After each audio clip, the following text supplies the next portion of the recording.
অতি শীঘ্রই এই কোটা সমস্যার সমাধান হোক এবং একটা সুষম রাষ্ট্রের প্রতিষ্ঠা হোক। রবিবার থেকে অনির্দিষ্টকালের জন্য সকল বিশ্ববিদ্যালয় কলেজে ক্লাস পরীক্ষা বর্জন কর্মসূচি চলবে। আমাদের যত শিক্ষার্থী প্রতিনিধি রয়েছে তাদের সাথে সমন্বয় করব, গণসংযোগ করব, করে আমরা বুধবার কঠোর কর্মসূচি নিব। শিক্ষার্থীরা বাংলা ব্লকেট কর্মসূচি অব্যাহত রাখবে। এই যে পরিপত্রের যে বৈধ অবৈধ যে খেলা, এই খেলা কিন্তু শেষ হচ্ছে না। আমরা চাই স্থায়ী সমাধান। আমরা চাচ্ছি জরুরি অধিবেশন ডেকে সংসদে এই আইন পাস করতে হবে, তার আগ পর্যন্ত আমরা রাজপথে থাকবো। যে সংগ্রামী বোনেরা ছিল তাদেরকে হামলা করা হয়েছে, অনেকে আহত হয়ে টাইগার বাস মোড়ে পড়ে আছে। আগামীকাল বিকাল 4টায় সারা দেশের সকল ক্যাম্পাসে বিক্ষোভ মিছিল ও সমাবেশ অনুষ্ঠিত হবে। আমাদের কর্মসূচি থাকবে মহামান্য রাষ্ট্রপতি বরাবর স্মারকলিপি প্রদান এবং গণপদযাত্রা। শিক্ষার্থীরা এটাকে তাদের জন্য যৌক্তিক দাবি হিসেবে গ্রহণ করতেছে। যত বাধা আসছে, আন্দোলনের মাত্রা, তীব্রতা, ছাত্রদের অংশগ্রহণ অতীতে সব রেকর্ডকে ছাড়িয়ে যাচ্ছে। 24 ঘন্টার মধ্যে একটা দৃশ্যমান পদক্ষেপ নেওয়া হোক এবং আমাদের সাথে আমাদের যে দাবি সেই দাবি পূরণ করা হোক।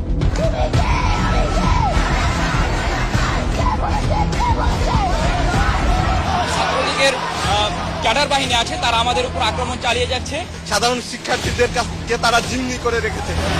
যে হামলা, সে হামলা এবং প্রধানমন্ত্রীর বক্তব্যের প্রত্যাহার এবং আমাদের যে এক দফা দাবি কোটা সংস্কার, তার দাবিতে আগামীকাল বিকাল 3টায় সারা দেশের সকল ক্যাম্পাসে বিক্ষোভ মিছিল এবং সমাবেশ অনুষ্ঠিত হবে। 25শে মার্চ কালো রাতে যেভাবে মানুষ খুন হয়েছিল, আমরা গতকালকে এরকম জানের ভয় রাস্তায় রাস্তায় ঘুরছি। এই সাহস পুলিশ কোথায় পেল? পুলিশকে এই ক্যাম্পাসে ঢুকার অনুমতি কে দিল? জানাজার পর আমরা চলে যাচ্ছি না, তাহলে আমাদের উপর কেন অ্যাটাক করা হলো? এই আক্রমণের জবাবদিহিতা কে দিবে? আমাদের ভাইকে কেন হত্যা করেছে? এই প্রশ্নের উত্তর যদি আবার হত্যা হয়, তাহলে সেই সরকার কি? শহীদের রক্ত মারিয়ে এসে আমরা কোনো সংলাপ করতে পারি না। নিচে মাটি জানেন না, আমার ছেলেটাকে কি করেছে নিয়ে এসে আমি আমার ছেলেটাকে আমি পুতুলে রাখছি, আমি রাস্তার নামতে দেই না। তারা লাগাই যাইয়া আমার পোলারে ধাক্কাটা জিতকে ভাবে আমার পোলারে চলে একটা তো নিয়েছে। নাহিদ ইসলাম সহ বৈষম্য বিরোধী ছাত্র আন্দোলনের 3 সমন্বয়ককে রাজধানীর গণস্বাস্থ্যনগর হাসপাতাল থেকে তুলে নেওয়ার অভিযোগ উঠেছে। সবকিছুই তো আমাদের কনসার্নের বিষয়, তারা তো আমাদের শিক্ষার্থী, তাহলে তাদের খোঁজ আমরা না নিলে কে নিবে? সেই খবর আমাদেরকে নিশ্চয়ই কারো গাড়ি আটকিয়ে জিজ্ঞেস করতে হবে না। নিরস্ত্র প্রতিবাদকারীদের উপরে গুলি চলতে পারে না, যেটাকে ইংরেজিতে লাইভ রাউন্ড বলা হয়, সেটি করার কোনো সুযোগ নেই। ভাতের টেবিলে বসে ছবি তুলে এটাই করেন, আপনি কি এটা মস্করা পাইছেন? তারা এই হত্যাকাণ্ডের বিচার করবেন না, কারণ তারা নিজেরাই হত্যাকারী। যতদিন পর্যন্ত না এই ন্যায্য আন্দোলন বাস্তবায়ন হবে, রাস্তার পাশে অভিভাবক হিসাবে আমাদের পাবে। আমরা চোখের সামনে দেখলাম পুলিশের ইউনিফর্ম পরে গুলি করা হচ্ছে। এদের বাবা খুব যেমন কাছে আমাদের শিক্ষকরা হত্যাই। প্রতিনিয়ত আমার মানবাধিকার লঙ্ঘন হচ্ছে। আমাদের মোবাইল দেখবে কিনা সেই ভয়ে আতঙ্কিত হয়ে আছি। প্রতিটি ফোঁটা রক্তের হিসাব নিতে হবে। দেশটাকে যে কারাগার বানানো হচ্ছে, এটার অবসান ঘটাতে হবে। এবার যদি আমরা বিচার না পাই, তাহলে বাংলাদেশ থেকে বিচার শব্দটা হয়তো একদম উঠে যেতে হবে। মুখে মুখে আজকে আওয়াজ উঠেছে, পুলিশ সরকার গদি ছাড়। 4 বছরের বাচ্চা যদি বাসায় নিরাপদ না থাকে, তাহলে আপনি এই দেশে কেন আছেন? এই শিক্ষার্থীদের বুকে যে বারুদ জ্বলছে, যে আগুন রয়েছে, সেটা লোক থেকে লোকান্তরে বাংলাদেশের আজকে ছড়িয়ে গেছে। আমাদের আজ পর্যন্ত যতজন শহীদ ভাই আছেন তাদের হত্যার বিচার চাই। তারুণ্য সিদ্ধান্ত নেবে কেমন হবে আমাদের পরের বাংলাদেশ। আগামীকাল 5ই অগস্ট সারা দেশের মুক্তিকামী জনতাকে ঢাকার উদ্দেশ্যে রওনা হওয়ার জন্য আমরা আহ্বান জানাচ্ছি।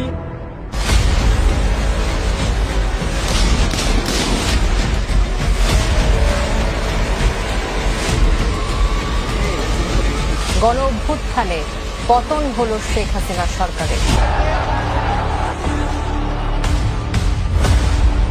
শেখ হাসিনা আজ রাষ্ট্রপতির কাছে পদত্যাগপত্র জমা দিয়েছেন। এখন একটা ইন্টারিম গভর্নমেন্ট ফোন করে পরিচালনা করছে।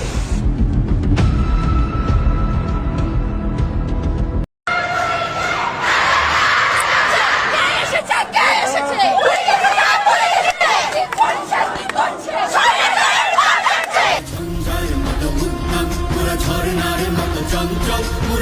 বিধাতার মতো নির্ভয়, মোরা প্রকৃতির মতো সচ্ছল, মোরা ঝঞ্ঝার মতো উদ্যম, মোরা ঝর্ণার মতো চঞ্চল, মোরা বিধাতার মতো নির্ভয়, মোরা প্রকৃতির মতো সচ্ছল, মোরা ঝঞ্ঝার মতো উদ্যম, মোরা ঝঞ্ঝার মতো উদ্যম। মোরা সিন্ধু জোয়ার কলকল, মোরা পাগলা জোয়ার ঝরা জল, সিন্ধু জোয়ার কলকল, মোরা পাগলা জোয়ার ঝরা জল, কল কল কল ছল ছল ছল, কল কল কল ছল ছল ছল। মোরা আকাশের মতো বাজাহি, আপনি দেখেছেন বাবা মায়ের আত্মনা, অভিশাপ আসমান কাঁপে, আপনাদের কাঁপে না, তার কাঁপে না, বুকগুলা ঝাঁঝরা হয়ে গেছে আমার সন্তানদের। যে দাবির জন্য মার খেয়েছি সেই দাবিকে আমি ছাড়বো না।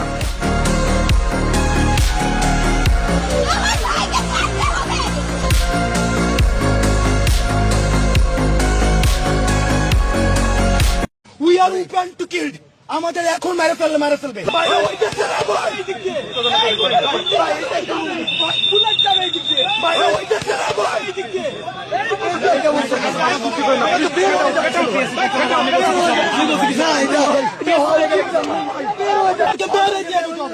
আমাদেরকে মেরে তারপরে যে কোনো সিদ্ধান্ত বাস্তবায়ন করতে হবে। We are open to killed, আমাদের এখন মেরে ফেলবে।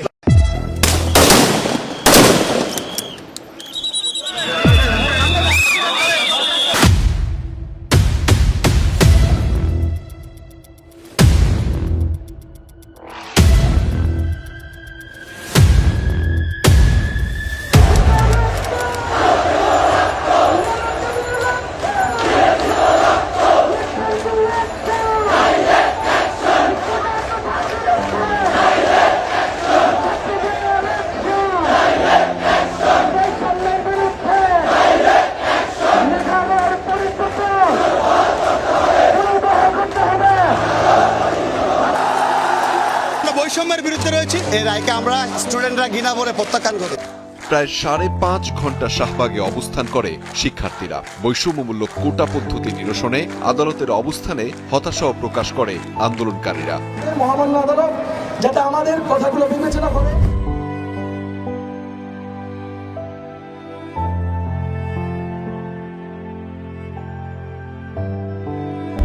সংসদ থেকে বাস্তবায়ন হোক, যেন এই বাংলাদেশ মেধাবীদের মাধ্যমে একটি সোনার বাংলা, যে স্বপ্নের বাংলা, সেটি আমরা প্রতিষ্ঠিত করতে পারি। শিক্ষার্থী প্রতিনিধি রয়েছে, তাদের সাথে সমন্বয় করব, গণসংযোগ করব, করে আমরা বুধবার কঠোর কর্মসূচি দিব। শিক্ষার্থীরা বাংলা প্রটেক্ট কর্মসূচি অব্যাহত রাখবে। কোটা সংস্কার আন্দোলন সমন্বয় করছেন ঢাকা বিশ্ববিদ্যালয়ের এই শিক্ষার্থীরা। এই আন্দোলনটি যেন কোনোভাবেই বিতর্কিত না হয় সেটি তারা নিশ্চিত করতে চান। আমরা 2018 সালে কোটা সংস্কার আন্দোলন করেছিলাম। তখন মাননীয় প্রধানমন্ত্রী সংসদে বলেছিলেন বাংলাদেশের প্রথম ও দ্বিতীয় শ্রেণীর চাকুরিতে কোনো কোটা থাকবে না, এবং তার সেই কথার ভিত্তিতে একটি বইপত্র জারির মাধ্যমে বাংলাদেশ থেকে প্রথম ও দ্বিতীয় শ্রেণীর সকল কোটা দূর করা হয়। কিন্তু 2024 সালের 5 জুন মহামান্য হাইকোর্ট সেই পরিপত্রটিকে অবৈধ ঘোষণা করে।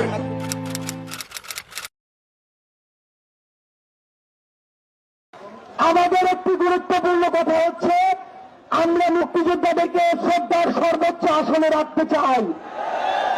যদি প্রয়োজন হয় তাদের সম্মানী ভাতা আরো বাড়ান, তাদের জন্য আলাদা আরো হাসপাতাল বানান, তাদের জন্য আলাদা আরো যানবাহন দেন। কিন্তু এই যে চাকরিতে নাতিপুতি কোটার নামে স্বাধীনতার 54 বছরে যে বৈষম্য, এটি মানা যায় না। এটি স্বাধীনতার চেতনার সাথে সবচেয়ে বড় অন্যায়। 12 সদস্যের প্রতিনিধি স্মারকলিপি নিয়ে বঙ্গভবনের পথে। রাষ্ট্রপতির সামরিক সচিবের কাছে 3 পৃষ্ঠার স্মারকলিপি দিয়ে প্রায় আধা ঘন্টা পর বঙ্গভবন থেকে বেরিয়ে আসে প্রতিনিধি দল।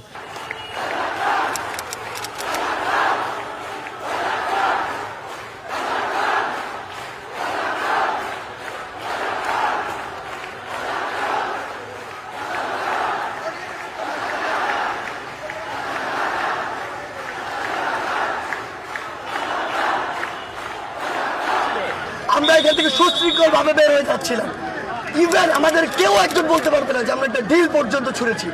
আমরা বের হয়ে ক্যাম্পাস থেকে বের হয়ে যাচ্ছিলাম, আমরা তো ক্যাম্পাসে থাকার জন্য আসলে বের হয়ে যাচ্ছিলাম, তারা পিছন থেকে সাউন্ড গ্রেনেড ছুড়েছে, ককটেল ছুড়েছে, টিয়ার গ্যাস ছুড়েছে। এগুলোর কারণ কি? তার মানে তারা ইচ্ছা করে পরিস্থিতি অস্থিতিশীল করতে চায়। শুরু থেকে ডে ওয়ান থেকে আমরা সবসময় শান্তিপূর্ণভাবে আমাদের দাবি আদায়ের চেষ্টা করেছি, শাহবাগে আমরা তাই করার চেষ্টা করেছি। কিন্তু তারা ক্ষমতাসীন ছাত্র সংগঠন কিংবা সরকারি ইশারায় বিভিন্ন সময় ছাত্রদেরকে উত্তেজিত করা হয়েছে এবং দায় দায় হয়েছে। আমাদের দুজনকে মেরে তারপর হচ্ছে আপনারা যা ইচ্ছা তা করেন। আমরা দুজনকে মেরে হল কখনো চলবে না, হল কেন চলবে? বেশি চোখ আমার চলতেছে, তারপর হল যাইতে বলছে এই আন্দোলনটাকে থামানোর জন্য। কিন্তু এই যুক্তি আমরা আমাদেরকে মারা ফেলেন ভাই। হল থেকে আমাদের রাজ বের করতে হবে, আদারওয়াইজ আমরা হল থাকবো, হল ছাড়বো না। বিজয় ৭১, মহসিন হল সহ বিভিন্ন হলে ছাত্রলীগের নেতারা বিশ্ববিদ্যালয় প্রশাসনের সহযোগিতায় আন্দোলনকারী শিক্ষার্থীদের উপর হামলা চালিয়েছে। যে জিনিসটি এখনো ঢাকা বিশ্ববিদ্যালয়ে হচ্ছে এবং এর দায় ছাত্রলীগ, সাদ্দাম হোসেন, শেখ ইনান সহ ঢাকা বিশ্ববিদ্যালয়ের বাজারুল কবির স্বয়ন কিংবা যে আমাদের সৈকত রয়েছেন তাদের সবাইকে এই দায়গুলো নিতে হবে। তারা পরিকল্পনা করে এই কাজগুলো করছে।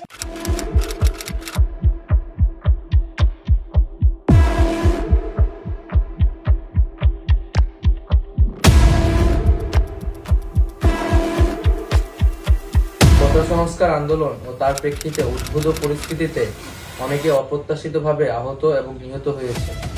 তাছাড়া রাষ্ট্রীয় স্থাপনায় অগ্নিসংযোগ সহ নানা সহিংস ঘটনা ঘটেছে। আমরা এই সকল অনাকাঙ্ক্ষিত ঘটনার তীব্র নিন্দা জানাই এবং সুষ্ঠু তদন্ত সাপেক্ষে দ্রুত বিচারের দাবি জানাচ্ছি। আমাদের প্রধান দাবি ছিল কোটার যৌক্তিক সংস্কার, যা ইতিমধ্যে সরকার পূরণ করেছেন। এখন শিক্ষার সুষ্ঠু পরিবেশ নিশ্চিত করার লক্ষ্যে দ্রুত শিক্ষা প্রতিষ্ঠান খুলে দেওয়ার জন্য সরকারের প্রতি জোর আহ্বান জানাই। সার্বিক স্বার্থে আমরা এই মুহূর্তে থেকে আমাদের কর্মসূচি প্রত্যাহার করছি।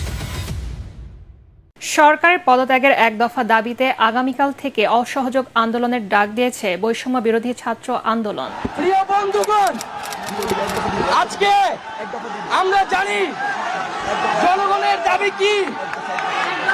আমরা সেই জনগণের দাবি আমাদের আর বলার প্রয়োজন নাই।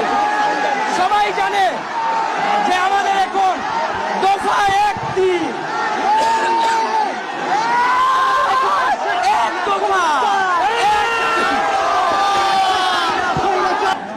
আমরা আজকে এক দফার দাবিতে আজকে এখানে হাজির হয়েছি এবং আমরা জীবনের নিরাপত্তা, বাংলাদেশের মানুষের জীবনের নিরাপত্তা, সমাজের ন্যায় বিচার প্রতিষ্ঠার জন্য আমরা এক দফার সিদ্ধান্তে উপনীত হয়েছি।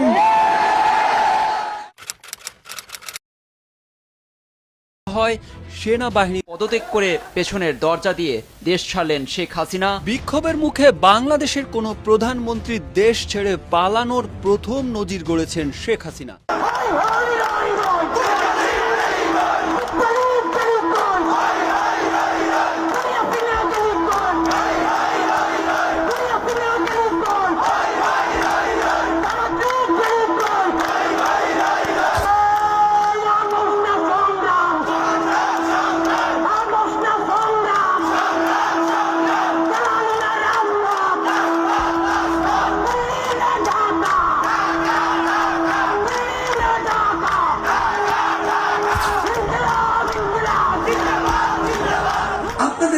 মনে রাখতে হবে যে পুরো বাংলাদেশের যে সংখ্যালঘু ভাই বোনেরা রয়েছে তাদেরকে নিরাপত্তা দেওয়ার আপনাদের দায়িত্ব নিতে হবে।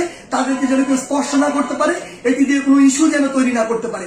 আরেকটি গুরুত্বপূর্ণ বিষয় আপনাদের মনে রাখতে হবে, সেটি হচ্ছে পুরো বাংলাদেশ এই যে সম্পদগুলো রয়েছে এগুলো কিন্তু আমাদের সম্পদ, জনগণের ট্যাক্সের টাকায় গড়া এই সম্পদগুলো, এগুলো যেন আমরা বিনষ্ট না করি, কোথাও যেন জ্বালাও পুরাও ভাঙচুর এই বিষয়গুলো আমরা না চালাই। কারণ দিন শেষে আবার আমাদের ট্যাক্সের টাকায় এগুলো আবার পুনঃপ্রতিষ্ঠা করতে হবে।